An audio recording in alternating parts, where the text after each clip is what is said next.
Well, hello there, YouTube. It's Ro here. Thank you for visiting You Grow Ro. If this is your first time here, I hope you'll consider subscribing at the end of this video. If you've been here before, thank you so much for coming back. I appreciate you. Today we're going to talk about tomatoes. Well, more specifically, the tomato flavor. Stick around and hear what I got to say in just a second.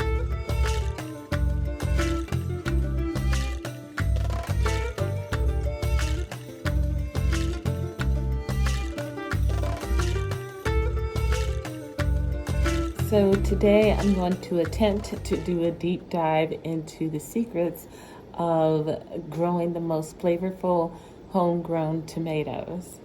Homegrown tomatoes are renowned for their vibrant flavor, which can easily outshine their store-bought counterparts. The secret to their superior taste lies in the careful interplay of various factors such as variety, sunlight, soil quality, watering practices, and growing conditions.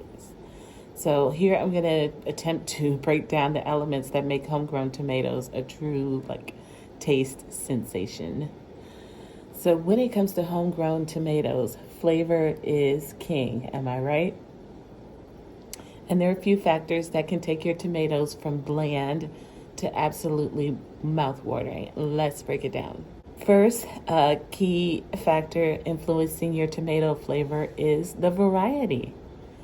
The choice of tomato is the cornerstone of flavor. Different varieties possess distinct flavor profiles. For example, heirloom tomatoes are often prized for their rich, complex taste. Hybrid tomatoes are bred more for durability and uniformity more than flavor. And then you can consider the fruit size. So if you're looking for sweetness, you can't go wrong with cherry or grape tomatoes in general. They seem to pack a bunch of natural sugars in every bite. Cherry and grape tomatoes typically have higher sugar concentrations, making them sweeter than larger varieties. So for an exceptionally sweet tomato, try growing a cherry type. In addition to the variety of tomato, there's also the color. Yes, the color could impact your flavor. Pigments influence the balance of sugars and acids. For example, orange and yellow tomatoes tend to taste milder and less acidic than the red ones. Black tomatoes, which blend green and red pigments, are known for their complex, sometimes polarizing flavor. Experimenting with various flavors can reveal your personal favorite. My advice: grow a mix and see which ones you love. The second key factor in influencing your tomatoes' flavor is sunlight exposure. So tomatoes are sun worshipers, right? Adequate sunlight is crucial for the photosynthesis, which produces the sugars, acids, and other flavor compounds that make tomatoes taste incredibly. Ideally, tomatoes should receive 8 hours of full sun daily. If you live in a cloudy region, don't worry. Heirloom varieties like San Francisco Fog and Seattle's Best are all great options for less than ideal conditions. The third factor influencing your tomatoes' flavor is your soil quality. Nutrient-rich, well-draining soil is vital for growing flavorful tomatoes. You got to incorporate plenty of organic matter and ensure the soil is high in potassium and sulfur, as these are nutrients that directly impact flavor. So as fruit matures, watering sparingly can concentrate the flavor compounds. Interestingly, soils high in clay content retain nutrients better than sandy soils, leading to more robust flavor development. So the fourth factor that may influence your tomatoes' flavor is your watering practices. I already mentioned that withholding water during the maturation phase could possibly concentrate the flavor of your tomatoes. However, consistent and moderate watering is essential for maintaining a balanced flavor. Overwatering can dilute the sugars and acids in the fruit, while too little water can stress the plant and affect its growth. So just keep the soil evenly moist and your tomatoes will thank you. Key factor number 5 that may be affecting your tomato flavor is the temperature. Tomatoes develop their best flavor when they're grown in the warm days, around 80 degrees or so or higher, and cool nights between 50 and 60 degrees. Extremely high or low temperatures can interfere with fruit set and the creation of flavor compounds. Selecting varieties suited to your climate can help mitigate temperature challenges. Number 6 on the list for factors influencing your tomato's flavor is your harvesting time. Now, some people believe that picking tomatoes at their peak ripeness ensures you will get the maximum flavor. Allow them to ripen freely on the vine to achieve the ideal balance of sugars and acids. But there's another school of thought that would nullify this notion, and that is the belief that once a tomato reaches the breaker stage, this is the point where the tomato starts to naturally produce ethylene. And this is the point where the tomato is physically sealed off from the plant, and consequently, all of the tomato's flavor, acid, sugar, and so forth will no longer be affected by remaining on the vine. No additional flavor will be developed by allowing the tomato to remain on the vine after the breaker stage, which is at 30 to 50% ripeness. And so, if that's true, then vine ripened tomatoes, as we generally understand the term, is just a myth. You can learn more about the comprehensive video you can learn more about that by watching a comprehensive video done by the Millennial Gardener back in 2024. So depending on which side of the coin you stand on, vine ripened tradition or breaker stage science, the idea of vine ripened may be a factor influencing your tomato flavor. Try both methods and see what works for you. That's my advice.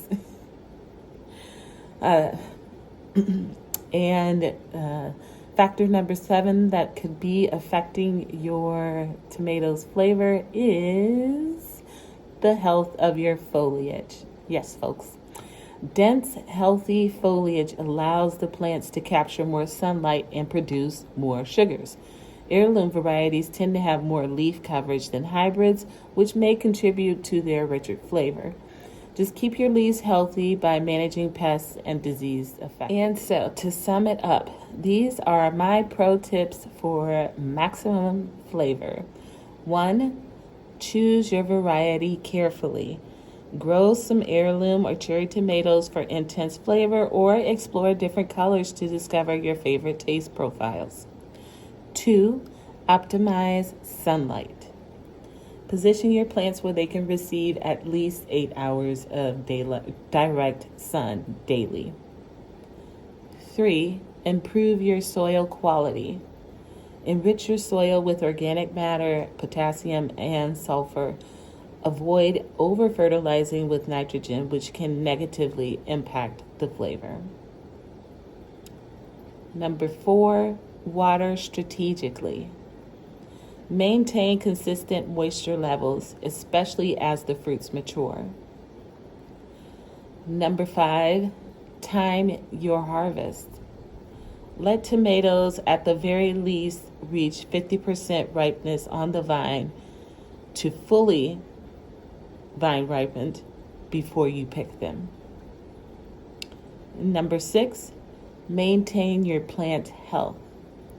Protect the foliage from pests and diseases to ensure you're getting maximum photosynthesis and sugar production. It's no secret that I have become absolutely obsessed with tomatoes.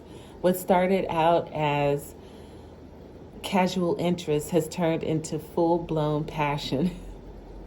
I've been acquiring new varieties left and right, growing them out in my garden and tasting every single one like I'm conducting my own personal tomato research project. And honestly, I'm loving every minute of it. This journey has been more than just discovering which tomatoes taste the best to me. It's also about finding varieties that thrive in my garden, that produce abundantly, and that meet my specific needs, whether it's a sweet cherry tomato for snacking, a meaty Roma for canning, or a juicy heirloom to slice for a summer sandwich. Each variety has its own personality, and I've been learning to appreciate the subtle nuances that make each one special. I truly believe that the perfect tomato does exist, but here's the catch. The perfect tomato isn't one size fits all. It's personal. What's perfect for me may not be perfect for you, and vice versa. That's the beauty of it.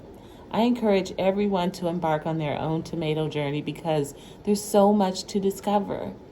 When you grow your own tomatoes, you're not just finding the varieties that suit your tastes and needs, you're also playing a role in something much bigger. You're preserving heirlooms. And by growing heirloom varieties, you're helping to keep rare and unique tomatoes in circulation. These varieties carry stories and histories, and by cultivating them, you're ensuring they're passed down to future generations. You're advancing breeding because every gardener's experience contributes to the broader understanding of tomato cultivation. When you share your results, whether it's through seed swaps, gardening communities, or even casual conversations, you're adding to the collective knowledge of what works and what doesn't. You're also supporting diversity. Commercial tomatoes are often bred for durability and shelf life, not flavor. By growing a wide variety of tomatoes, you're celebrating diversity and helping to ensure that flavorful, unique varieties remain available. One of my favorite parts about this tomato obsession of mine is the experimentation. Every season is a chance to try something new. Will that striped green tomato taste as good as it looks? Can that big beefy heirloom handle my unpredictable weather?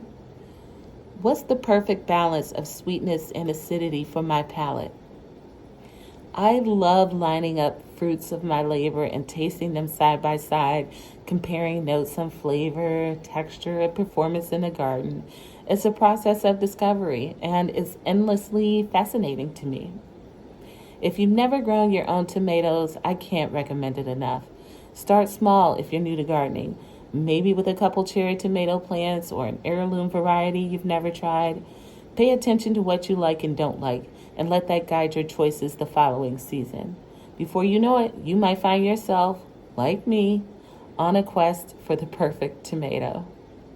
Because in the end, this isn't just about tomatoes. It's about the joy of discovery, the satisfaction of growing something with your own hands, and the connections we build to the earth, to our food, and to each other. So grab some seeds, dig in, and join the adventure. The perfect tomato is out there, waiting for you to find it. Thanks for watching, and don't forget to subscribe and share your tomato growing tips in the comments below. Until next time, my friends, happy gardening. I'll see you guys in another video on another day. Take care.